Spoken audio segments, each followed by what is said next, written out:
మన మన యాటిట్యూడ్ ఎవరికైతే నచ్చి మనతో చేస్తారో స్వార్థం లేకోకుండా మన యాటిట్యూడ్ నచ్చాలి. ప్లస్ మన మీద ఎటువంటి ఆపేక్ష లేకోకుండా మనం మనం ఇచ్చే దానికోసమో, మనం పుచ్చుకునే దానికోసమో ఎటువంటి ఆపేక్ష లేకుండా ప్రవర్తిస్తారు చూసారా? వారు మాత్రమే నిజమైన మన ఫ్యామిలీ. జీవాత్మ, ఆత్మ, పరమాత్మ ఈ 3 దానిలా గురించే తెలుసుకుంటే జీవితం ధన్యం సార్ అంటున్నారు. అవునుగా మరి. మన జీవాత్మలో నుంచి వచ్చిన ఆత్మలం మళ్ళీ పరమాత్మలో కలిసే ఆత్మలం. కాబట్టి జీవుడిది ఆత్మ జీవాత్మ. పరమాత్మలో నుంచి వచ్చిన ఈ జీవాత్మ మరలా పరమాత్మలోనే కలుస్తుంది.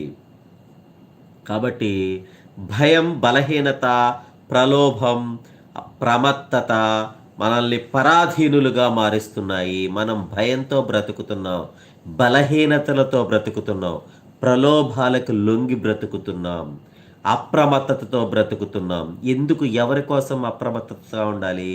ఎవరి కోసం బలహీనపడాలి? ఎందుకు భయపడాలి? ఎందుకు ప్రలోభపడాలి మనం? కాబట్టి మనం ఇవన్నీ ఈ అంశాలన్నీ కూడా మనల్ని పరాధీనులుగా మారుస్తున్నాయి. అసలు మనం ఎక్కడి నుంచి వచ్చాం? మన పుట్టుక ఎక్కడా? మన జీవుడు ఎక్కడా? మనం ఇవన్నీ తెలుసుకోగలిగితే మనం ఎక్కడా భయపడాల్సిన అంశమే లేదు. చెట్టు కింద బ్రతికేవాడు, కూలీనాలి చేసుకుని బ్రతికేవాళ్ళు కూడా చక్కగా బ్రతుకుతున్నారు. మనం ఎందుకు బ్రతకలేము? మనం ఎవరికి భయపడాలి? ఎందుకు భయపడాలి? ఇవన్నీ ఆలోచించండి ఒక్కసారి. భయపడే ప్రతి ఒక్క మిత్రులు కూడా, ఎందుకంటే జీవితం అంటే చాలామంది భయపడుతున్నారు. ఎందుకు భయపడాలి మనం? ఎవరి కోసమో భయపడక్కర్లా.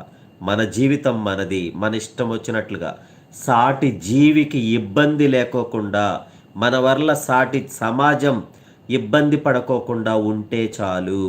నీ వలన సాటి జీవి ఇబ్బంది పడుకోకుండా నీ జీవితాన్ని కొనసాగించగలిగితే నీ అంత ధన్యజీవులే లేరు. ఒక్కటే గుర్తుంచుకోండి, లైఫ్లో ఎవరికీ భయపడక్కర్లా. ఎవరి మోచేతి నీళ్ళు కోసం మనం ఎప్పుడూ కూడా ఎదురు చూడక్కర్లేదు. మన కష్టం మనం చేసుకుంటూ భయం లేకుండా గడపటమే జీవితం. అదే చెప్తుంది జీవుడే దేవుడు, దేవుడే శివుడు, శివుడే జీవుడు. ఎంత అర్థం ఉందో ఒక్కసారి గమనించండి. ఇది అర్థం చేసుకునే వాళ్ళకే అర్థమవుతుంది. ఎందుకంటే చాలామంది ఇలాంటి విషయాన్ని గమనించి విని కూడా చాలా ఇంకా భయం గుప్పెట్లోనే బ్రతుకుతూ ఉంటారు. అమ్మో, తెల్లారి లెగిస్తే ఎలా బ్రతకాలి? ఏంటి మన జీవితం? పిల్లలు ఎలా? తల్లి ఎలా? పిల్లల జీవితం ఎలా? చదువు ఎలా? అవేలా ఇవేలా అని చెప్పేసి వీటిలో కొట్టుమిట్టాడుతూ ఉంటారు ప్రజలు. అలా కొట్టుమిట్టాడవద్దు. మరుక్షణం నీది కాదు, ఈ క్షణమే నీది. ఇప్పుడు ప్రస్తుతంలో నువ్వు ఉన్నావు. నెక్స్ట్ క్షణం ఏంటనేది నీ చేతిలో లేదు, అది భగవంతుడి చేతిలో ఉంది.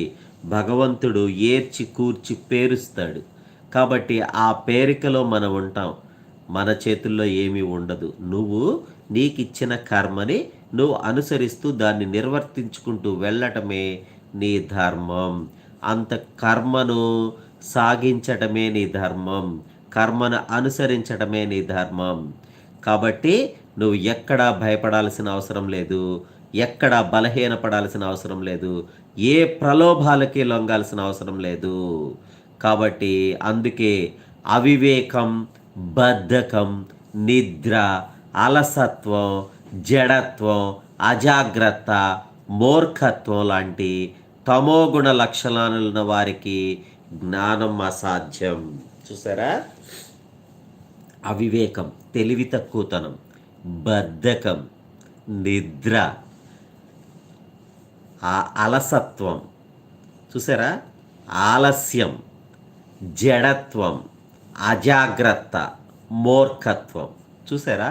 ఇవన్నీ కూడా తమోగుణ లక్షణాలు. ఇవన్నీ ఈ లక్షణాలు ఉన్న వాళ్ళకి జ్ఞానం రాదు. బద్ధకం ఉన్నా, నిద్ర ఉన్నా, ఆలస్యం చేసే వాళ్ళకైనా, అవివేకంగా ప్రవర్తించే వాళ్ళైనా, అజ్ఞానంతో ప్రవర్తించే వాళ్ళైనా, మూర్ఖంగా ప్రవర్తించే వాళ్ళకైనా జ్ఞానం రాదు కాక రాదు. దయచేసి